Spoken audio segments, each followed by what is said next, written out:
Les pido que abran sus Biblias en el libro de Ruth, capítulo 2, por favor. ¿Estamos en línea ya? Bien. Para nuestros hermanos en línea, en Facebook, YouTube, un domingo más con la bendita palabra del Señor. Recuerden que en estos domingos, a partir de la semana pasada, tenemos una serie que se llama Ruth, la Moabita. ¿Sí?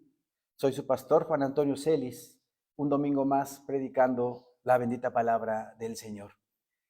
Y en Ruth capítulo 2 nos dice el Señor en su palabra: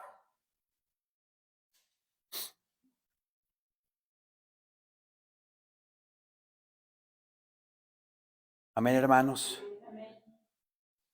Tenía Noemí un pariente de su marido, hombre rico de la familia de Elimelech, el cual se llamaba Boaz.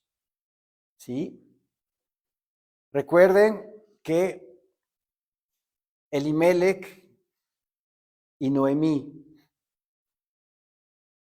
abandonaron Israel, abandonaron Belén, porque hubo una gran hambre.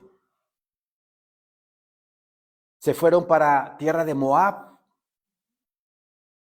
porque dice la palabra en Ruth 1 que había escasez. La palabra del Señor en el libro de Deuteronomio nos dice que ningún israelita tenía nada que ver con un moabita. Deuteronomio 24, 19 nos dice que por no haberlos dejado pasar, por no haberles dado agua y proporcionar alimento cuando Moisés y toda la comitiva israelí se dirigían hacia la tierra prometida, Moab no les dio atención. Y mi Señor Dios en Deuteronomio 24 le dice a Moisés que ningún moabita, ¿verdad?, tuviera algo que ver con Israel. Que ningún israelita se casara con algún moabita. Entonces, Elimelech y su esposa Noemí dejan Israel, dejan Belén por el hambre que había y se van para Moab, un lugar donde mi Señor Dios, ¿verdad?, no estaba muy de acuerdo. ¿Qué pasa allá? Pues se las vieron mal. Se murió Elimelech. Además de eso, en los 10 años que estuvieron allá en Moab, sus hijos Elión y Malón contrajeron nupcias con mujeres moabitas, entre ellas Ruth. Se les mueren los maridos, ¿verdad? Se muere Elimelech y queda Noemí viuda. Pasaron 10 años en Moab. La reflexión, la enseñanza que tuvimos la semana pasada es de que no acudamos al mundo. No nos salgamos de la cobertura de Dios, aunque andemos en una situación complicada y difícil en nuestra vida. Siempre estemos orando y orando y orando al Señor hasta que Él nos dé la respuesta. Pero no acudamos al mundo. No acudamos a los incrédulos en ayuda. Ven a la iglesia, ven al Señor y Él te va a ayudar. Derrotada, amargada, Noemí regresa a Belén porque se entera de que ya había pan en Israel. Y una de las nueras, Orfa, decide regresarse al mundo, a los ídolos, pero Ruth se queda con Noemí. Y hay algo hermoso en Ruth 1 que dice: tu pueblo será mi pueblo y tu Dios mi Dios. ¿Qué vio Noemí? ¿Qué vio Ruth más bien en Noemí? Para que ella dijera: tu Dios es el verdadero, tu Dios es el que yo quiero. Ruth se decide a ir con Noemí. a la tierra de Israel, a Belén. Y allá empiezan una nueva vida. Aquí en el capítulo 2 dice, tenía Noemí un pariente de su marido, hombre rico de la familia de Elimelec, el cual se llamaba Boz. Pongan atención, el nombre de Boz significa dador de descanso. Dador de descanso. Versículo 2, y Ruth la Moabita dijo a Noemí, te ruego que me dejes ir al campo y recogeré espigas en pos de aquel a cuyos ojos hallaré gracia. Si ustedes empiezan a notar, desde el versículo 2, Ruth toma una actitud de humildad. Porque le pide permiso a su suegra, pero aparte le dice, te ruego.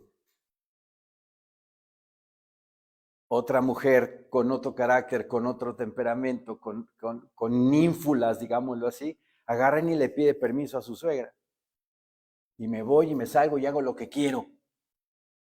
Pero una mujer virtuosa, como dice Proverbios, ¿verdad? Humilde, sencilla, prudente, que no habla lo que no debe de hablar, lo que no dice, lo que no dice, lo que no tiene que decir. Agarra y le dice, te ruego que me dejes ir a los campos y recogeré espigas en pos de aquel cuyos ojos hallaré gracia. A ver quién se apiada de mí, dice. A ver quién me puede ayudar. Recuerden que era extranjera. Era extranjera. Y a los ojos de Israel, ustedes saben, los israelitas eran muy recelosos del extranjero. Les llamaban perros o perrillos. ¿Sí? Versículo 3 dice, fue pues, y llegando, espigó en el campo en pos de los segadores. Y aconteció que aquella parte del campo era de Boz. Qué coincidencia que llega al campo de Boz, ¿verdad? Boz era pariente del difunto suegro, Elimelec. Y Noemí y Ruth llega ahí. Y aconteció que aquella parte del campo era de Boz, el cual era de la familia de Elimelec. Yo aquí, después del nombre de Elimelec, le puse diosidencia, porque pudo haberse ido a otro campo, pudo haberse ido a otro lugar, pero exactamente llegó al campo del hermano o pariente del difunto marido de Noemí, Elimelec. Versículo 4.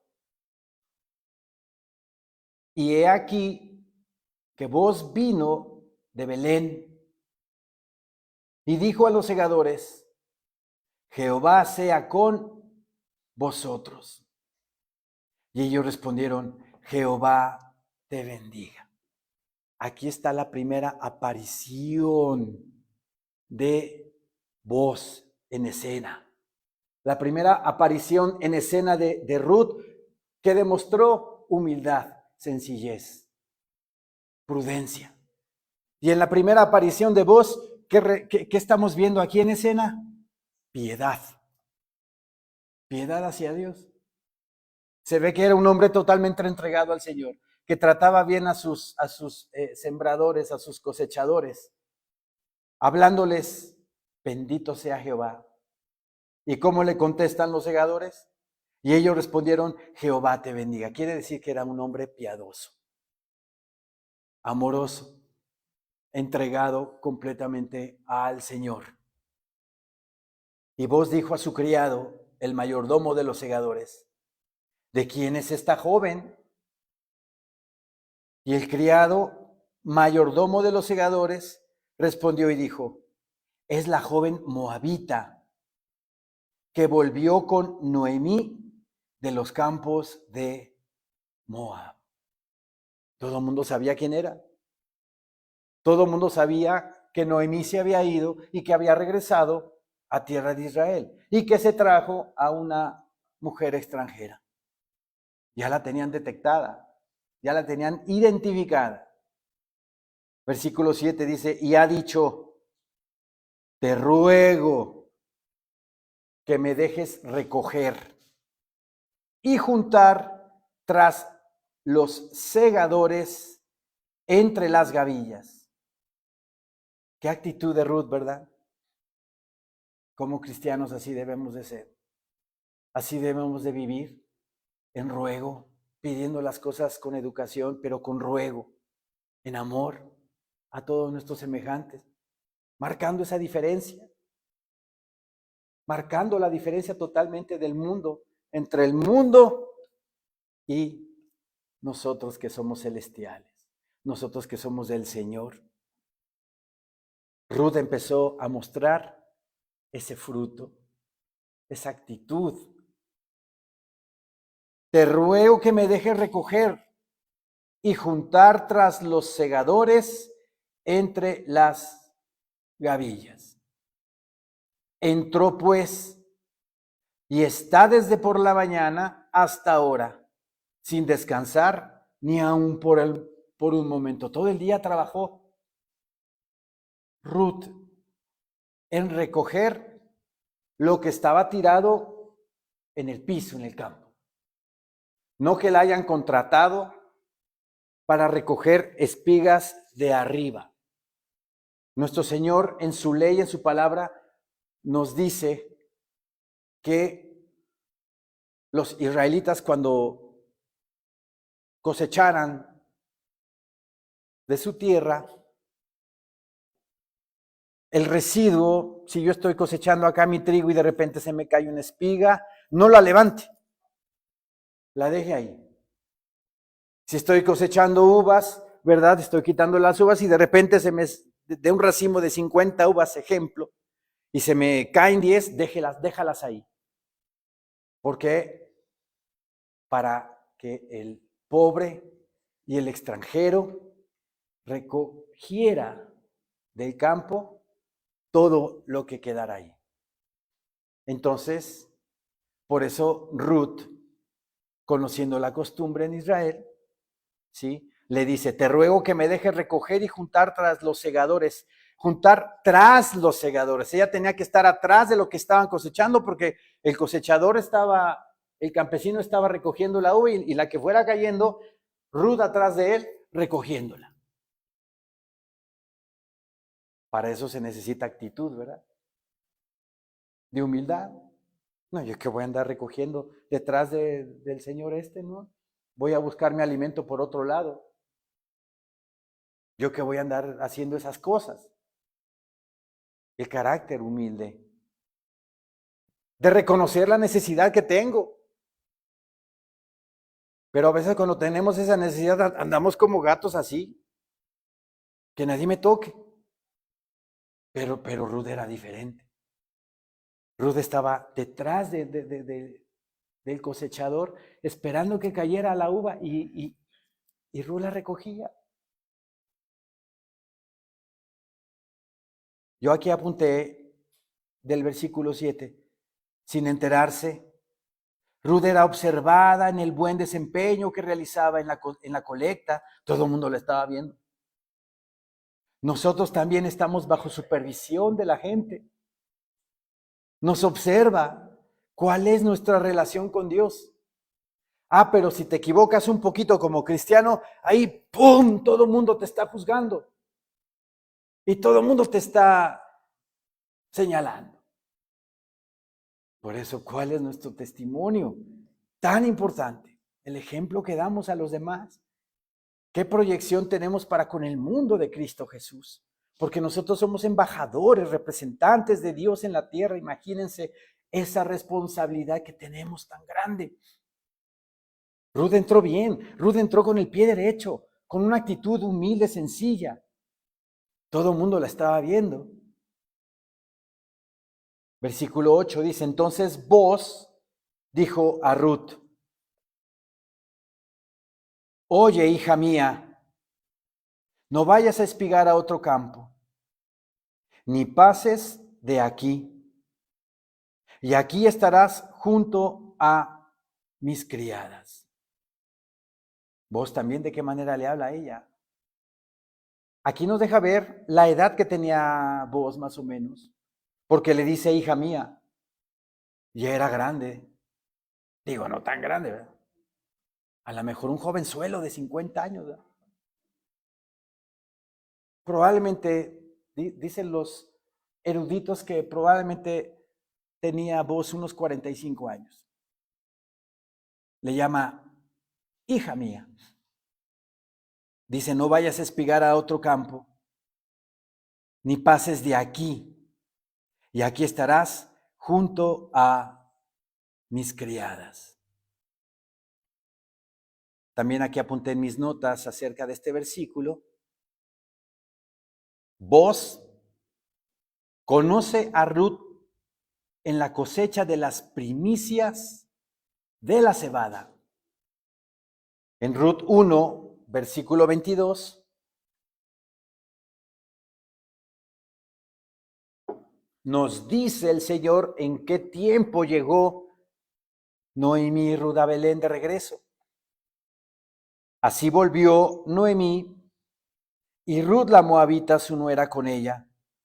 Volvió de los campos de Moab y llegaron a Belén al comienzo de la siega de la cebada. Cuando estaba empezando la cosecha de la cebada, apenas ellas iban llegando. ¿No les parece algo también maravilloso? Porque a lo mejor hubieran llegado al final de la cosecha. Y como extranjero tú llegas a un lugar donde ya cosecharon. ¿De dónde como? ¿De dónde agarro? Noemí como viuda no tenía la ayuda de ningún varón. Pero vean el Señor cómo tiene todo bajo control de sus hijos.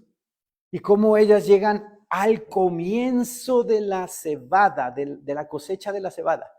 ¿Para qué? Para que tuvieran la oportunidad de juntar, de recoger de los campos. Y de los campos, no cualquiera, sino de los campos de Booz, pariente del difunto.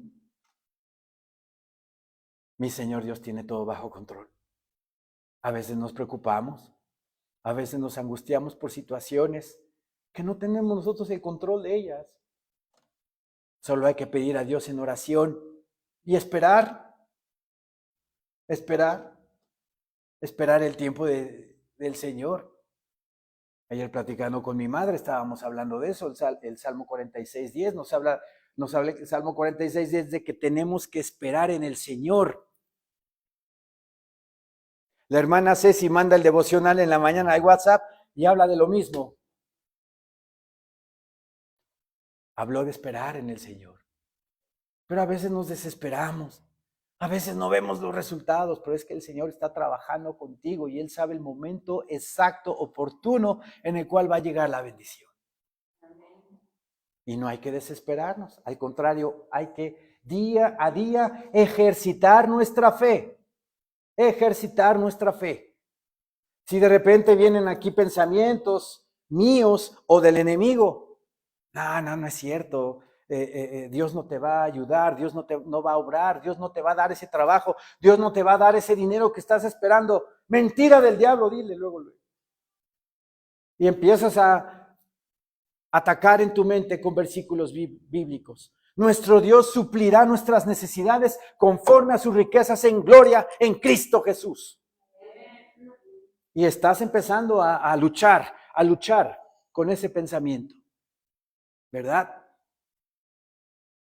También la palabra de Dios nos dice que todos se lo pongamos al Señor en oración, que no seamos ociosos, que no estemos en constante ansiedad, sino que todo se lo pidamos al Señor en oración. Y Él guardará nuestro corazón en paz, dice la palabra en Filipenses. Todo. De repente vino un pensamiento a mi mente y ya me está empezando a causar ansiedad. Luego recurro a la defensa, combatiendo con ese pensamiento, aplicando un versículo de la Biblia. Como dice el Salmo 91, Escudo y adarga es tu verdad. Es escudo, es defensa y es ataque. Tu verdad, tu palabra. Y cómo hay que combatirla, aquí en la mente. En la mente se combate. Por eso tenemos que tener conocimiento de la palabra de Dios. Si un militar lo mandan al Medio Oriente y no sabe usar un arma, le dan una metralleta, pero no sabe ni siquiera cómo se pone, cómo va a combatir, ¿verdad? Nuestras armas, ¿verdad? Que son la palabra de Dios. Tenemos que conocerlas. Versículos bíblicos, ¿verdad? Que nosotros en el momento que sintamos aquí un pensamiento malo que va en contra de Dios, en contra de lo que la palabra de Dios me dice, inmediatamente suelto otro versículo al enemigo y le digo, mi Señor bendito me ayudará.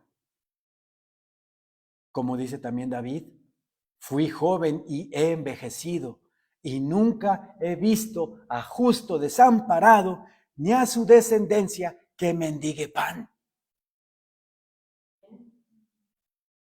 Ustedes estudian la trayectoria de David, en todas las en las que anduvo. ¿Y cuándo le faltó de comer?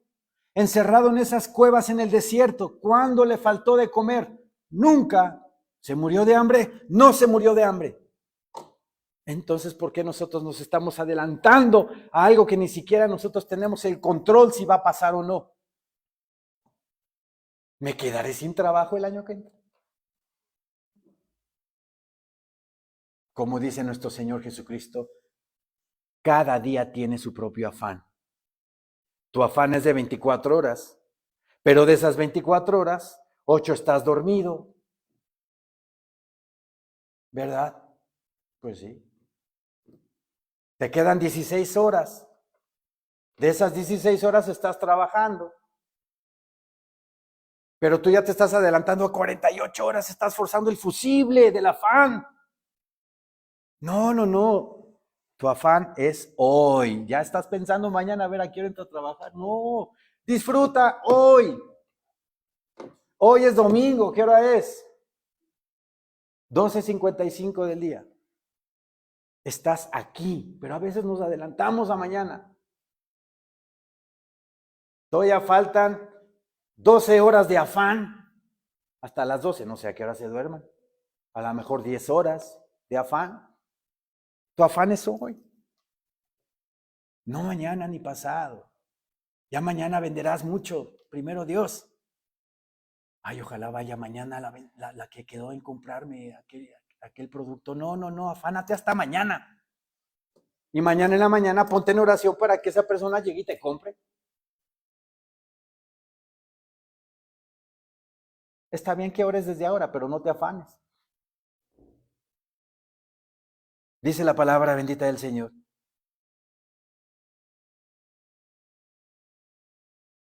Versículo 9. Mira bien el campo que sigues y síguelas. Versículo 8 nuevamente. Entonces vos dijo a Ruth, oye, hija mía, no vayas a espigar a otro campo, ni pases de aquí, y aquí estarás junto a mis criadas. Mira bien el campo que siguen y síguelas, porque yo he mandado a los criados que no te molesten. Y cuando tengas sed, ve a las vasijas y bebe del agua que sacan los criados. ¿Qué patrón hace eso? Siendo extranjera una persona. Y luego moabita. ¿Quién te dice, no, no te preocupes, tú quédate aquí en mis campos y tú cuando tengas sed, ve y toma agua igual que los demás, porque yo te hago igual a los demás? Versículo 10 dice, ella entonces bajando su rostro, se inclinó a tierra. Otra actitud de humillación, de humildad. Y le dijo, ¿por qué he hallado gracia en tus ojos para que me reconozcas siendo yo extranjera? Y respondiendo vos le dijo, he sabido todo lo que has hecho con tu suegra después de la muerte de tu marido, y que dejando a tu padre y a tu madre y la tierra donde naciste, Has venido a un pueblo que no conociste antes. Jehová recompense tu obra y tu remuneración sea cumplida de parte de Jehová, Dios de Israel, bajo cuyas alas has venido a refugiarte. Bendito sea el Señor. Este hombre piadoso, este hombre misericordioso. Repito el 12. Jehová recompense tu obra, tu actitud. Eres humilde, te humillas. Eres sencilla, eres prudente. Jehová te recompense tu obra. Pero el Señor va a recompensar la obra de un orgulloso, de un soberbio, de un sacalepunta, de un yo las puedo todas. Dios resiste a los soberbios y le da gracia a los humildes. Vean qué maravillosa palabra. Jehová recompense tu obra y tu remuneración sea cumplida de parte de Jehová, Dios de Israel. O sea, que Dios te cubra todas tus necesidades. ¿Sí? Buscad primeramente el reino de Dios y su justicia, y todas estas cosas os serán añadidas. Mi BMW, mis viajes a Europa. Los que predican, los apóstoles de la prosperidad y de que el reino ahora y de que vas a ser rico en 24 horas y cosas así, sacan de contexto ese versículo. El Señor, antes de la cita que estoy dando, habla, ¿verdad?, de los lirios del campo, de que así tan bellos y hermosos fenecen, dándonos a entender que a nosotros no nos va a dejar sin vestido. Los pajaritos del campo que andan por ahí, ¿verdad?, revoloteando, ¿a poco mi Señor Dios los deja sin comer? A nosotros menos. De eso está hablando, de que el Señor no nos va a dejar sin comer, no nos va a dejar sin vestir, no nos va a dejar sin calzar y no nos va a dejar sin un techo donde dormir. Pero siempre y cuando busquemos el reino de Dios y su justicia, que es la palabra bendita del Señor. Jehová recompense tu obra y tu remuneración sea cumplida de parte de Jehová, Dios de Israel, bajo cuyas alas has venido a refugiarte. ¿Quién quiere o quién está refugiado bajo las alas del Omnipotente? Amén. Quiero escuchar un amén. Todos estamos refugiados bajo las alas del Omnipotente. El Salmo 36:7 dice así: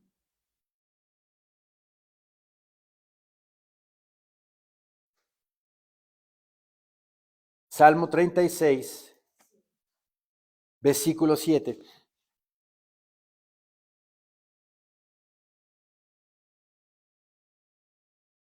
Cuán preciosa, oh Dios, es tu misericordia. Por eso los hijos de los hombres se amparan bajo la sombra de tus alas. Es tan hermosa y tan palpable su misericordia del Señor, que nosotros nos amparamos bajo sus alas, en todo momento, en todo lugar. ¿Sí? El Salmo 61:4.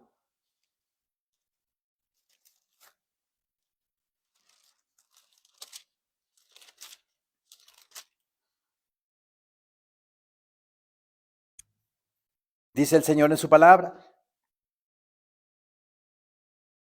yo habitaré en tu tabernáculo para siempre. Estaré seguro bajo la cubierta de tus alas. Y no es de que el Señor tenga alas, ¿verdad? Es una forma figurada de decir que el Señor nos cubre, el Señor nos protege, el Señor nos cuida de todo peligro, de toda maldad. Es más, hasta el libro de los Salmos nos dice que hasta hace que nuestros enemigos estén calmados y quietos delante de nosotros. Aderezas mesa delante de mí en presencia de mis angustiadores, dice el Señor en el Salmo 23. Es una hermosura el Señor, ¿verdad? Cuando andamos en su palabra, cuando andamos en sus caminos. Salmo 57:1 dice el Señor también.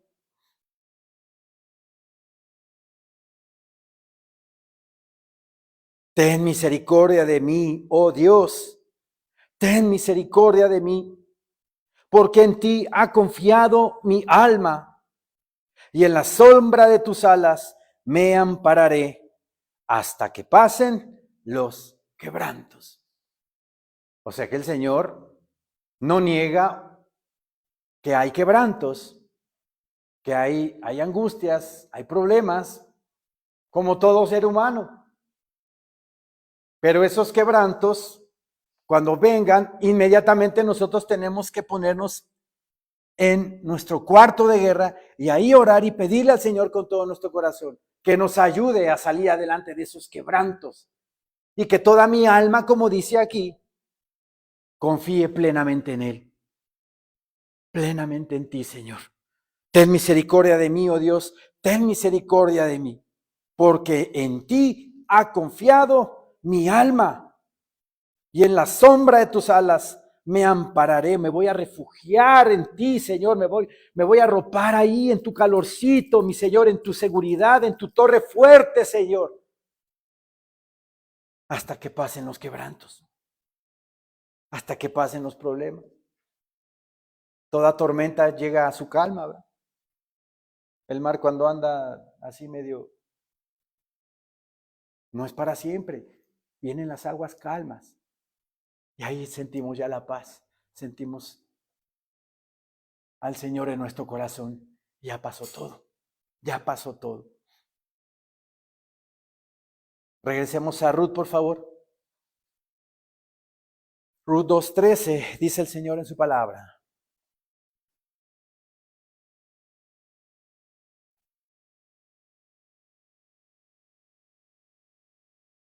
Y ella dijo, Señor mío, halle yo gracia delante de tus ojos, porque me has consolado y porque has hablado al corazón de tu sierva, aunque no soy ni como una de tus criadas. Qué actitud de humildad, qué actitud de humillación de parte de Ruth. La palabra del Señor nos dice también que debemos de escatimar al que tenemos enfrente como superior a nosotros mismos. Y no creernos que el espíritu de María Félix no nos posea, ¿verdad? Y la ceja se nos arquee, se nos levante y ya veamos así como que... No, hermanos, somos iguales todos somos iguales. El rey Saúl, cuando anda persiguiendo a David, Diosidencia entra a la cueva donde estaba David escondido con sus 400 hombres. Y dice la palabra del Señor que Saúl, el rey de Israel, pues perdone, pero hizo sus necesidades adentro de la cueva. Ah, pero si es rey, ¿verdad? No es lo mismo. ¿Sí me explico? Es un ser humano igual que nosotros, como el rey Carlos y los príncipes esos que se las dan de... No, hay que respetar a nuestras autoridades superiores, pero son personas iguales a nosotros que tienen esos cargos. Pero para Dios no hay acepción de personas. ¿Sí? Y aquí Ruth tiene una actitud de humillación admirable, sorprendente. En Proverbios 31:10, vamos para allá, por favor.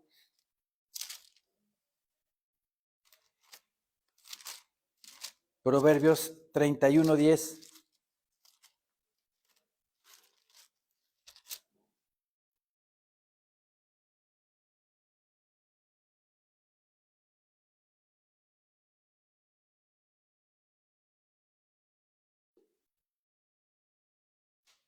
Proverbios 31:10 dice el Señor en su palabra, mujer virtuosa, ¿quién la hallará? Porque su estima sobrepasa largamente a la de las piedras preciosas. Una mujer con virtud, una mujer humilde, una mujer organizada, administrada, que sabe darle buenos consejos a su marido, vale más que 100 de piedras preciosas. Luego dice el versículo 11, el corazón de su marido está en ella confiado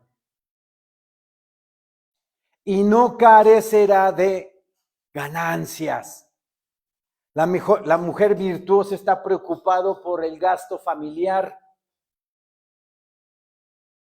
La mujer virtuosa no le carga la mano al marido. La mujer virtuosa sabe administrar el dinero y sabe rendirlo lo mejor que pueda.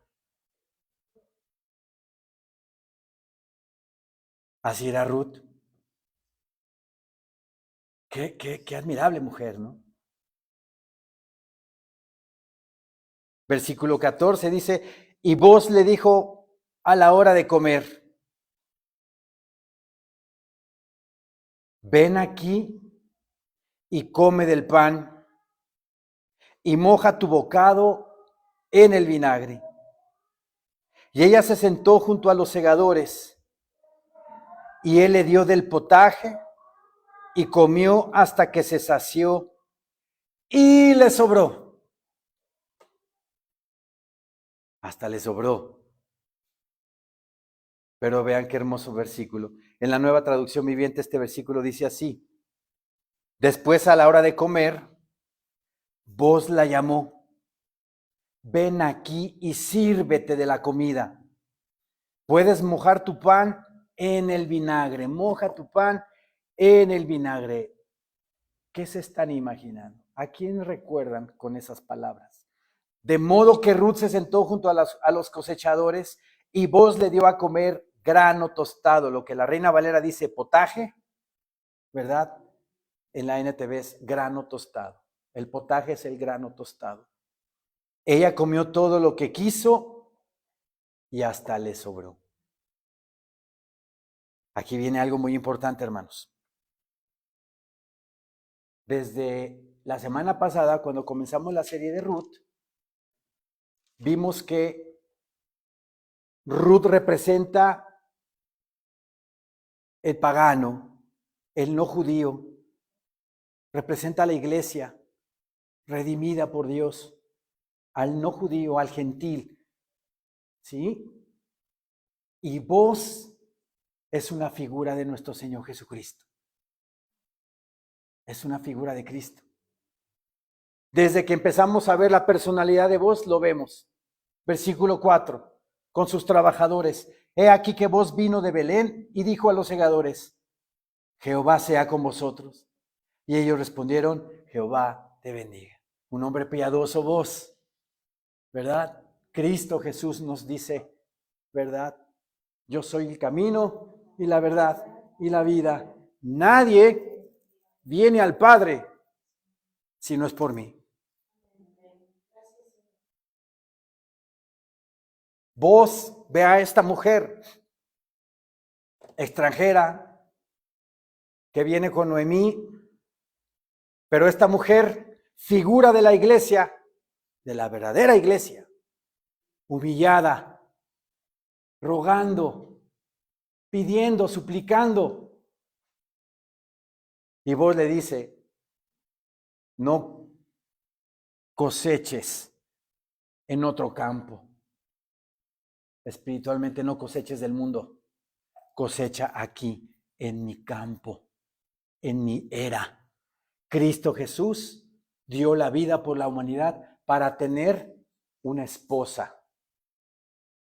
Así como Adán, mi Señor Dios le quitó una costilla de su costado y de ahí formó una mujer. Cristo Jesús en su crucifixión, cuando el soldado lo alancea de su costado,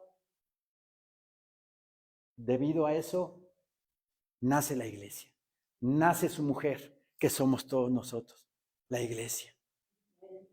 Adán es figura de Cristo. Y en este caso, Ruth es figura de la iglesia, piadosa, humilde. Y vos es nuestro Señor Jesucristo, que quiere que no seguimos en otro campo, sino que seguimos en su campo, que es la iglesia. Vos le dice a a Ruth, que coseche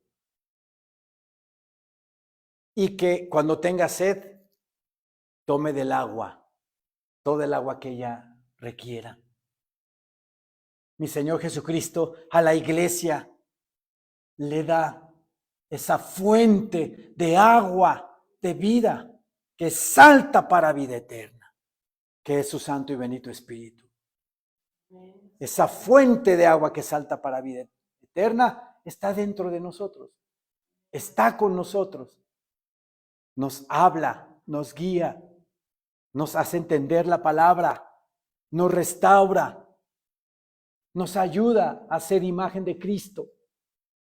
Y cuando venga Jesucristo por su iglesia, el Espíritu Santo de Dios va a hacer que este cuerpo sea transformado de cuerpo de carne a cuerpo de gloria. Vos aquí, ¿verdad?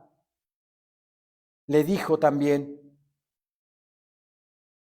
versículo 12, Jehová recompense tu obra, tu remuneración sea cumplida de parte de Jehová Dios de Israel, bajo cuyas alas has venido a refugiarte. Y ella dijo, Señor mío, halle yo gracia delante de tus ojos, porque me has consolado. Y si o no Cristo Jesús, cuando nosotros venimos a sus pies, Él nos consuela con su palabra. Veníamos de quebrantamientos, veníamos de oposición, veníamos de amargura, veníamos de resentimientos, y el Señor ha restaurado o está restaurando nuestro corazón. Y nos ha consolado. Y nos ha consolado. Yo les pongo mi ejemplo, siempre lo pongo. Yo llegué a los pies de Cristo con mi corazón rompido. Y así lo digo, rompido. Así me enseñaron en la escuela. Con mi corazón roto. Y el Señor me lo sanó. Con su amor bendito y con su palabra santa, Él me sanó mi corazón.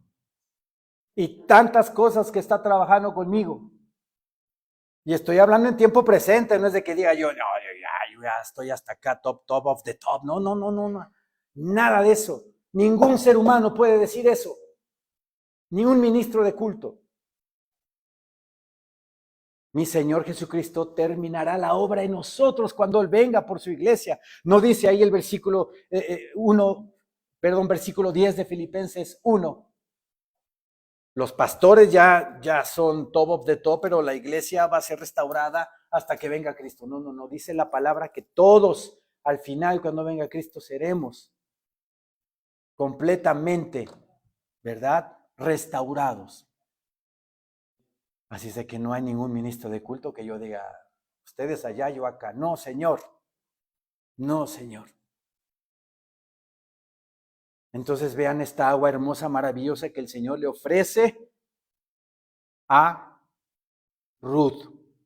Y este consuelo también que le ofrece. Y ella dijo, Señor mío, halle yo gracia delante de tus ojos. Nuestro Señor Dios bendito ha hallado gracia en nosotros por haber mandado a su Hijo en propiciación por nuestros pecados. Tuvo gracia, tuvo favor, algo que no merecemos. Y nos lo ha dado. No lo echemos en saco roto, ni de balde. Qué gran premio, qué pero gran regalo nos ha dado el Señor.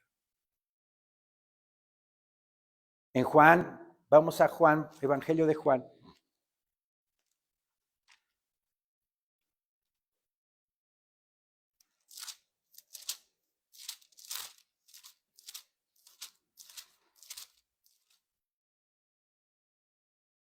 Juan 14, versículo 12, por favor.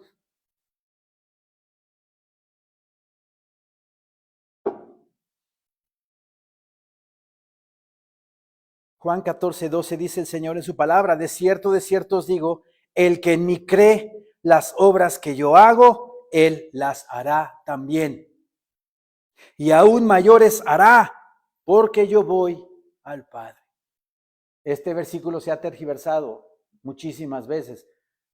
A veces los hermanos piensan que vamos a hacer obras mucho mayores que el Señor, pero ¿cuáles son esas mayores? Según los que interpretan así, que vamos a resucitar muertos y que vamos a sanar muchos enfermos y que no, de esas obras no habla. Una obra mayor, ¿cuál es? Predicar la palabra de Dios y la persona que reciba a Cristo como Señor y Salvador le des vida y vida en abundancia, pero no tú, el Señor. Cada persona que tú le predicas y que tú le compartes el evangelio y recibe al Señor con todo su corazón y su alma y su ser, lo ha sacado de la muerte. Y esa es una obra mayor que un milagro, ¿o no? Porque tú puedes hacer que alguien sea sanado completamente, pero sigue muerto. Y cuando muera, se va al infierno. ¿De qué sirvió eso? Una obra mayor es que tú le prediques la palabra del Señor a alguien y esa persona haya sido rescatada de las garras del infierno y ya esté garantizada su salvación en el reino de los cielos. Esas son las obras mayores que el Señor nos pide que hagamos. Hagámoslas, prediquemos, compartamos la palabra del Señor, porque veo muchos cadáveres en el mundo, muchos muertos, espiritualmente hablando. Hagamos y prediquemos para que hagamos esas obras mayores que nuestro Señor Jesucristo. Regresemos a Ruth 2, por favor.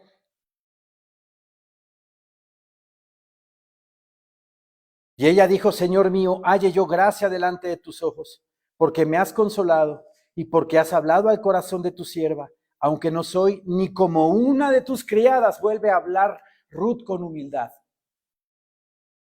Humildad, sencillez. Desde el versículo 2, ¿verdad? Estamos viendo que Ruth siempre con esa actitud de humildad. Versículo 14, y vos le dijo a la hora de comer: ven aquí y come del pan. Ahí veo yo a mi Señor Jesucristo. Ven aquí y come del pan, ten comunión conmigo. Le hubiera dicho Ruth vos a Ruth: no, tú vete allá hasta lo más lejos. Allá come tu pan, allá. No, le dijo: ven aquí conmigo y come de mi pan. Nuestro Señor Jesucristo nos dice en Apocalipsis 3, ¿verdad? Y es: he aquí yo estoy a la puerta y llamo. El que me quiera abrir, ¿verdad? Si alguien me quiere abrir la puerta, yo entraré a él y cenaré con él y él conmigo. ¿Qué quiere decir eso? Yo con él y él conmigo. Comunión. En el antiguo cercano Oriente no era muy común el invitar a alguien a cenar a su casa. Era algo muy exclusivo, muy especial. Por eso habla el Señor de que quiere comer con nosotros. Una comunión, una intimidad plena, estrecha, que no se puede disolver, que no se puede romper. Eso es lo que quiere el Señor con cada uno de nosotros.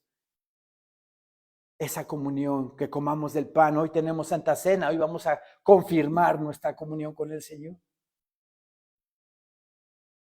Aquí le dice: y vos le dijo a la hora de comer: ven aquí, come del pan y moja tu bocado en el vinagre. Vean qué interesante, porque este vinagre, versículo 14, Es un vino agrio, era un vino agrio, no el que conocemos nosotros. Era un vino agrio mezclado con un poco de aceite, que se usaba para apagar la sed. ¿Sí? Vino agrio mezclado con aceite. A nuestro Señor Jesucristo le dieron a beber vino, o vinagre, perdón. ¿Sí? Le dieron a beber vinagre. Aquí yo veo a Cristo Jesús entablando una comunión con Ruth, o sea, con nosotros, la iglesia. Ven aquí, le dice, y come del pan y moja tu bocado en el vinagre. Y ella se sentó junto a los segadores y él le dio del potaje, o sea, del grano tostado, y comió. Pero dice, comió y quedó más o menos ahí medio llena, ¿no? Hasta que se sació. Y aparte le sobró, dice la palabra. Y le sobró. No, si el Señor no era de Monterrey, ¿verdad? No. Mi Señor Dios da a manos llenas. Y estoy hablando espiritualmente. Y también materialmente, ¿por qué no? Porque Él hace que nos sobre comidita para el otro día. Porque Él hace que rinda nuestra despensa toda la quincena. Pero cuando uno viene a Cristo, queda saciado completamente. Yo soy el pan de vida. El que a mí viene nunca tendrá hambre. Y el que en mí cree no tendrá sed jamás, jamás. Pero está hablando de la sed espiritual, ¿verdad? De la sed espiritual. Entonces, nosotros debemos de estar ya saciados y obviamente santificarnos diariamente con su palabra para estar completamente llenos de Él. Aquí, Ruth comió, se sació y hasta le sobró. En el milagro de los 5,000, ¿verdad? Los peces y los panes. Le sobraron 12 cestas llenas. En el milagro de los 4,000, 7 cestas llenas sobraron. Con el Señor siempre va a sobrar. Dice también la palabra del Señor, el que conmigo no recoge, desparrama. Desparrama. Sin Él, nada de lo que hagas va a ser productivo. Con Él, todo lo que hagas va a ser productivo. En el Salmo 104,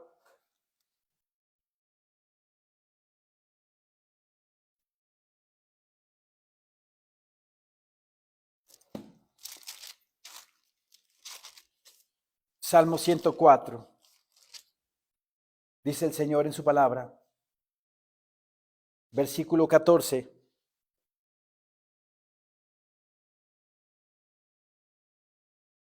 Él hace producir el heno para las bestias y la hierba para el servicio del hombre, sacando el pan de la tierra y el vino que alegra el corazón del hombre, el aceite que hace brillar el rostro y el pan que sustenta la vida del hombre. Está hablando de Cristo. Está hablando del Señor. ¿Sí? Él hace producir el heno. La palabra heno viene del hebreo hatzir y significa hierba. O sea, él hace producir la hierba para las bestias. Luego dice, y la hierba para el servicio del hombre. O sea, la hierba para las bestias y para el hombre también. Esa hierba, pero de esa hierba va a salir el pan. Porque así dice el versículo 14, y la hierba para el servicio del hombre, sacando el pan de la tierra. Cuando un campesino siembra el trigo, ¿verdad? Pues va saliendo primero la plantita, va creciendo, se va regando, viene el agua de la lluvia y va creciendo hasta que se forma la espiga. Y de ahí los segadores sacan la espiga, hacen la harina y sale el pan.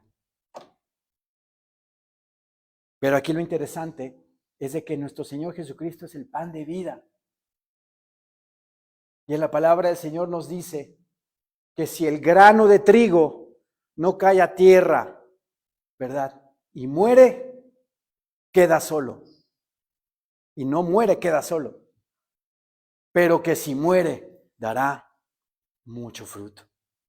Él es ese pan, Él es ese trigo que murió y cayó a tierra, dándonos a entender que bajó a las partes inferiores de la tierra a predicarle a los espíritus encarcelados, pero luego subió a la tierra resucitando con gran poder y gran gloria, para que nosotros también fuésemos resucitados en el día del Señor. Y aquí este versículo dice, Él hace producir el heno para las bestias y la hierba para el servicio del hombre, sacando el pan de la tierra. Luego dice, y el vino que alegra el corazón del hombre, ese vino que alegra el corazón del hombre es su sangre, su sacrificio en la cruz del Calvario, ¿verdad? Derramando su sangre. Dice la palabra del Señor que nuestra paz, ¿verdad? Nuestra paz es debida a su sufrimiento, en Isaías 53. Entonces, por su sufrimiento en la cruz del Calvario, ha conseguido ese sufrimiento que nosotros vivamos en esa paz. Por eso aquí la palabra dice, el vino que alegra el corazón del hombre. Ese vino representa la sangre de Cristo que alegra mi corazón, porque su sacrificio trajo consigo que nosotros tengamos paz. El aceite que hace brillar el rostro, ese aceite representa al Espíritu Santo en nosotros cuando lo recibimos como nuestro único Señor y suficiente Salvador en nuestras vidas. El Espíritu Santo pasa a morar en nosotros y empieza a trabajar en nosotros para que brillemos, dice, brillemos el rostro.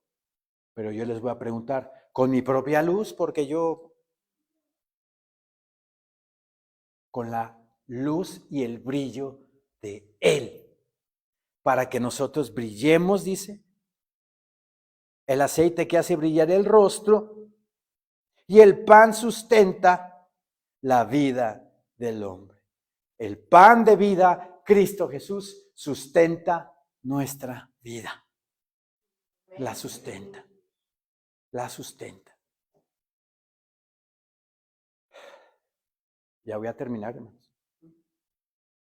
Yo en estos días que pues han estado bombardeando Israel, grupo terrorista Hamás, Irán ha amenazado a Israel también, la coalición, ya lo saben, estudiamos el martes en el instituto las profecías bíblicas acerca de eso.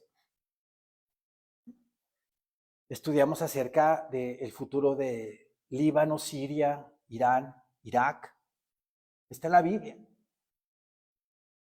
Y yo el viernes, me parece el viernes, estuve viendo, ya les he dicho, den de alta a David Diamond, conferencista, en Telegram. Él nos trae noticias frescas de lo que pasa allá. El viernes vi una entrevista, hizo alianza con una exmilitar española, donde estuvieron hablando de las profecías bíblicas. Él le estuvo diciendo a ella no cristiana, él David Diamond cristiano, le estuvo mencionando acerca de lo que la Biblia dice que va a pasar. Y ella se mostró ansiosa, se mostró miedosa. A cada rato se agarraba la frente y a cada rato se hacía así. Y decía, no puede ser, no puede ser. Y yo empecé a reflexionar. Y yo le dije a mi Señor Dios, gracias te doy, Señor, porque nos has enseñado que todo esto va a pasar, que todo esto va a suceder. Y no tenemos miedo, porque el Señor nos ha enseñado. Conocemos, ¿verdad? que esto va a acontecer. El Señor nos ha quitado la venda de los ojos de tantas cosas que es una bendición, hermano, una bendición y de agradecerle a Dios. Porque yo vi a esta chica con cara de pánico, pero porque no sabe nada del Señor. ¿Sí? Y fue cuando medité y valoré y le dije, gracias te doy, mi Señor, porque nos has enseñado todo esto, lo que viene. Y de verdad, medítenlo en su corazón. Es un privilegio que conozcamos el futuro, ¿verdad? Y que pronto Cristo Jesús viene. Pronto Cristo Jesús viene y nos vamos con Él. Bien. Versículo 14. Y vos le dijo a la hora de comer, ven aquí y come del pan y moja tu bocado en el vinagre. Y ella se sentó junto a los segadores y él le dio del potaje y comió hasta que se sació y le sobró. Y le sobró. Qué bendición de parte del Señor de que Él nos da las cosas, lo que necesitamos, lo que queremos. Qué bendición de parte de Dios. Que Ruth siendo extranjera, que Ruth siendo una mujer que hasta estaba escrito que los israelitas no tuvieran nada que ver con los moabitas, ahí vemos la misericordia de Dios. Cómo nos considera a nosotros dentro de su plan de salvación. Cómo ahorita todavía los israelitas están velados, están cegados, no entienden. Ellos están esperando a su Mesías, pero la primera vez nuestro Mesías ya vino hace 2000 años, la primera vez. Lo estamos esperando la segunda. Pero ven el privilegio que tenemos como gentiles, que el Señor a nosotros nos ha dado todas las cosas. Todas sus palabras, todas sus promesas son nuestras. ¿Cómo recibe vos a esta mujer? ¿Cómo le dicen, no, ya no recojas del campo, sino ya ponte detrás de ellos y si quieres agua, toma agua en abundancia? El agua de la palabra del Señor es para nosotros, para saciar nuestra ansiedad, para saciar nuestro miedo, para saciar nuestra enfermedad. ¿Cómo el Señor ha mostrado al mundo entero su misericordia? Y así como Ruth la moabita, nosotros debemos de ser igual que ella. Como dice nuestro Señor Jesucristo, aprended de mí que soy manso y humilde de corazón. Amén, hermanos. Levantémonos, por favor.